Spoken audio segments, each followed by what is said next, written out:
Mahigit 37,000 pulis ang ide-deploy ng Philippine National Police sa buong bansa para tiyakin ang seguridad sa pagbubukas ng school year 2025 to 2026 ngayong buwan ayon kay PNP spokesperson Police Brigadier General Jean Fajardo nitong Sabado. Aniya 5,000 sa kanila ang ilalagay sa mga police assistance desk sa mga paaralan.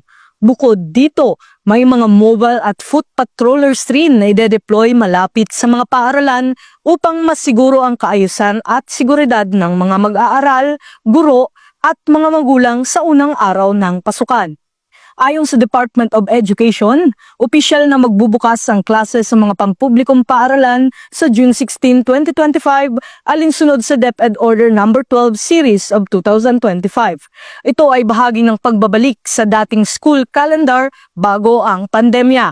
Tatagal ang school year hanggang March 31, 2026 na may kabuuang 197 araw ng klase, kabilang na ang end of school year rights. Tinitiyak naman ng PNP na paiigtingin nila ang presensya ng kapulisan sa paligid ng mga paaralan upang maiwasan ang anumang banta sa seguridad, krimen o kaguluhan.